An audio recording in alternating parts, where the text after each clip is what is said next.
Assalamualaikum warahmatullahi wabarakatuh. Salam Om Swastiastu, Namo Buddhaya, dan salam kebajikan. Sebelumnya, perkenalkan nama saya Siti Ferawati. Saya mahasiswa Universitas Hairun Kota Ternate, program studi manajemen. Dan di video kali ini saya buat bertujuan untuk memenuhi tugas akhir dari mata kuliah saya, yaitu Sistem Informasi Manajemen.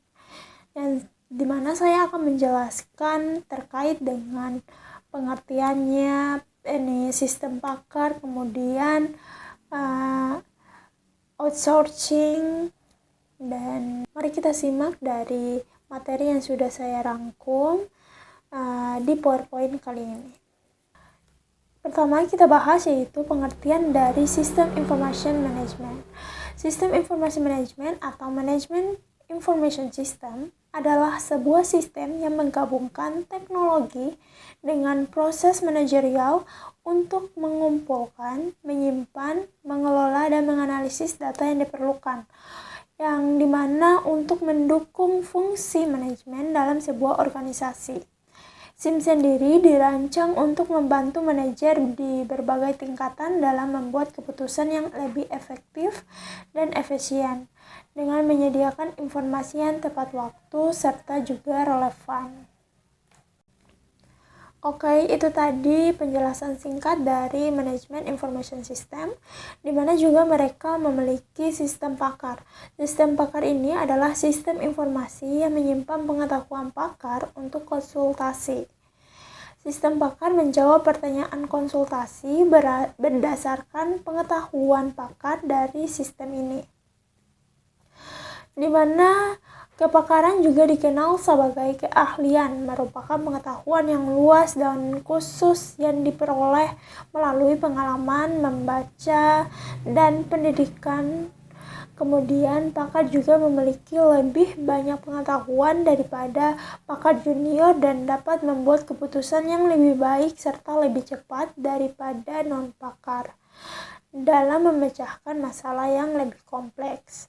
Kemudian, sistem pakar dirancang untuk memfasilitasi transfer pengetahuan dari seorang pakar ke komputer dan kemudian ke orang lain yang bukan pakar. Program komputer yang menggabungkan satu atau lebih pakar manusia dalam suatu bidang tertentu disebut sistem pakar. Program seperti ini pertama kali dikembangkan oleh periset kecerdasan buatan pada tahun 60-an dan 1970-an.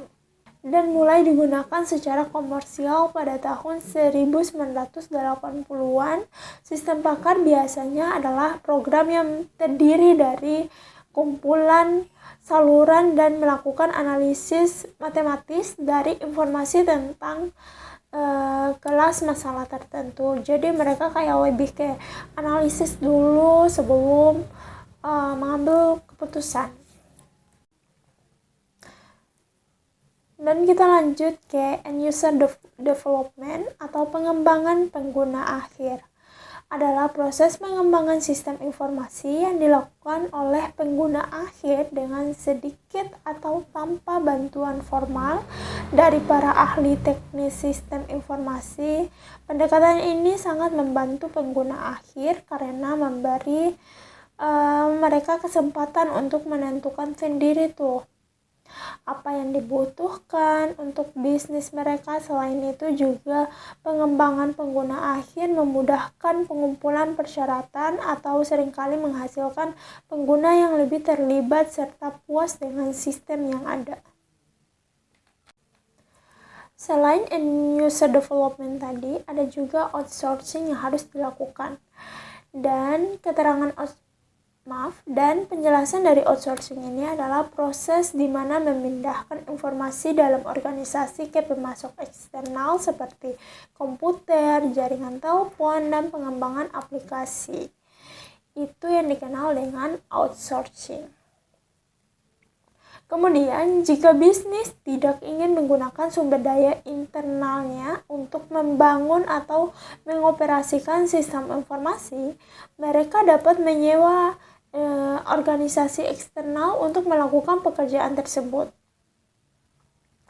Perusahaan yang menggunakan layanan Applied Soft Programming atau biasa disingkat dengan ASP dapat memanfaatkan perangkat keras dan perangkat lunak yang disediakan oleh ASP sebagai dasar teknis untuk sistem yang mereka buat.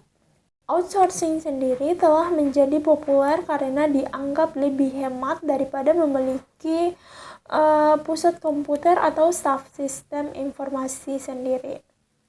Penyedia layanan outsourcing dapat menawarkan harga yang bersaing karena mereka memiliki pengetahuan, keterampilan, dan juga kemampuan yang sama untuk digunakan oleh berbagai klien. So, intinya itu penggunaan sumber daya eksternal untuk membangun dan mengelola sistem informasi bisnis adalah ciri dari outsourcing itu sendiri. Oke teman-teman, itu adalah materi singkat yang saya bawakan di perkuliahan Sistem Informasi Manajemen. Jadi, jika ada tambahan atau kekurangan ilmu bisa kalian sampaikan secara langsung di kolom komentar, dan jika ada yang kurang dari penyampaian ilmu yang saya berikan tadi, saya mohon maaf sebesar-besarnya dan saya pamit undur diri. Wassalamualaikum warahmatullahi wabarakatuh.